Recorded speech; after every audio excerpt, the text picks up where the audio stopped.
Calgary police have an officer who's been charged with 2 counts of murder after shooting and killing 2 people while on duty 2 years ago. Aaron Collins is on this story. He joins us live now from the Calgary newsroom and update us on this story. Ian, a pretty remarkable development, really, in a story that began more than 2 years ago. So I want to take you back a little bit to May 29th, 2023. Coincidentally, it's the day of the last provincial election here in Alberta. Now, that day, police received reports of a stolen panel van in the eastern side of the city, which kicks off this really bizarre sort of low-speed chase right through the heart of the city, right along the Bow River, if you know the city at all. Now, that chase ends with 2 of the occupants of that van, Levon Fox and Wesley Davidson, being shot and killed in broad daylight. Now, today, after a more than 2-year-long investigation by Alberta's Serious Incident Response Team, which investigates police-involved shootings, a Calgary police officer has been charged. Now, that officer, Constable Craig Stothard, is now facing 2 counts of second-degree murder in connection to those 2 deaths. And Officer Stothard, he was charged yesterday. He made a brief court appearance today, Ian, and he's already been released on bail. And what reaction are we hearing to this arrest? Well, it is coming. It's coming quite quickly, as you would expect with an announcement like this. Calgary Police Service has weighed in. They're saying that they have every confidence in the ACERT investigation that has been ongoing for more than 2 years, of course, involving the interviewing of many of their officers. And we're also hearing from the mother of Levon Fox, one of the 2 victims in the shooting. Lena Wildman says today is bittersweet. Of course, she's happy that an arrest has been made, but obviously still heartbroken that she's lost a son. He was not mean. He wasn't aggressive. He was quiet. He was very creative too. There's so many levels of this loss. I can talk about it all day. You know, it's just too. It's really too much. Sometimes it's really hard. You know. So many levels to the loss. You can hear it in the voice there, Ian. And of course, this really, slow-moving story it's far from over. The next chapter, of course, is going to be the trial of Officer Stothard. That's going to be emotional. It's not going to get underway anytime soon. We do know that Officer Stothard is scheduled to be in court again on Thursday. Aaron Collins, thank you very much. You bet. Okay, let's get some analysis on this story from criminal defense lawyer and former Crown prosecutor Balfour Durr, and he joins us from Calgary. Let's start with a police officer charged with 2 counts of murder for a shooting that was done in the line of duty. It strikes me as very rare. What about you? Well, you're right. It is rare. It doesn't happen very often. There have been police officers charged in relation to death. It's usually a negligence-based charge or sometimes a driving offense, a pursuit that's going too fast and someone goes through a light and strikes another car, an innocent person.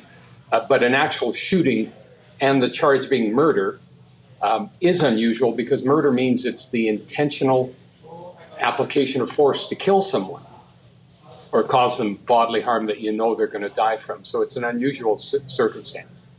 And so, the way things work here, when the announcement was made about the investigation and the decision to lay charges, it also came with the next sentence, as we often get here from public agencies. Well, now it's before the court, so we can't talk much more about it. So we don't have a lot of details, but I want to draw on your legal expertise to talk about this generally.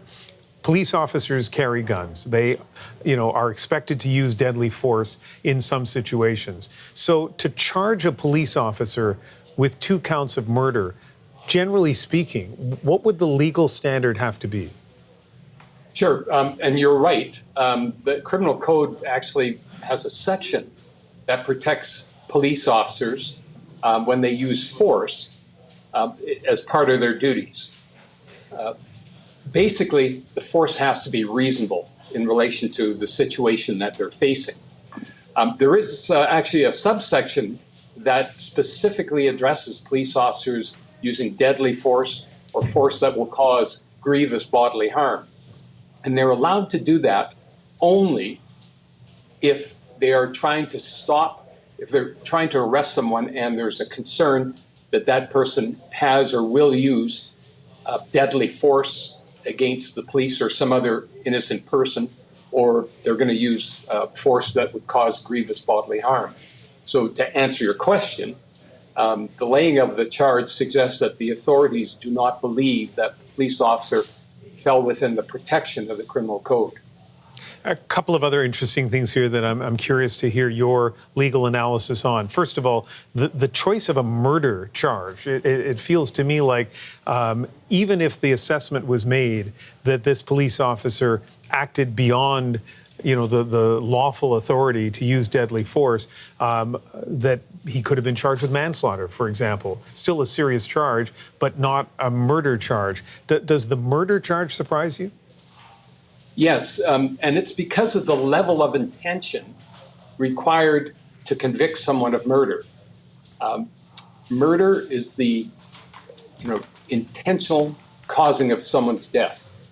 That's what you mean, to kill them, or you mean to cause them bodily harm that you know is likely to kill them. So it's that intention part that makes it unusual. You're right, manslaughter, it wouldn't be unusual in cases where someone dies, but nobody intends that they die. But here, at least according to the authorities who laid the charge, they believe that there was an intention to murder. And one last thing that I think is important to bring attention to.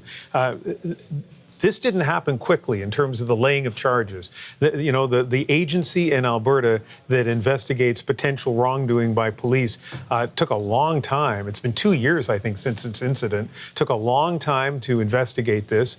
And then, as I understand it, they hand the file to the prosecutors, who then look at that investigation and say, yeah, we feel charges should be laid. So again, wondering, as a former Crown prosecutor, your view on this. But there's still a trial to be done. The assumption is someone is innocent unless proven guilty. But this has been a slow, deliberate, and presumably detailed investigation to get us to this point. Well, you're right about that. The ACERT organization, the independent organization in Alberta that investigates police officer crime, unfortunately is a very busy agency. And I just know from the number of police officers that I represent who have been investigated that it takes a long time to get a decision. But they're thorough. That's the one thing you can say about them. They do take their time, and they have very good people there. It's just part of the process now that the wheels of justice turn slowly. One last thing I should ask you, given that you've seen court cases from both sides here, both as a prosecutor and as a criminal defense lawyer, and you just mentioned that you've had clients who are police officers. Is this going to be a tough case for the criminal justice system to deal with, to have a police officer there sitting as an accused in a murder trial? Yes, I expect it will be, and it'll be interesting whether the defense actually wants to have a jury trial or not. Not that they necessarily get a choice. Both sides have to agree to a judge alone, otherwise it will be a jury trial. But you could very well see a police officer who's in the course of his duty doing what he thinks is best and trying, in his mind, protect other people. You could see a jury perhaps being sympathetic to that. But the facts are so important, all the little details. And we are a fact-driven line of work. So, the facts will be so important as to where this is going to sort out.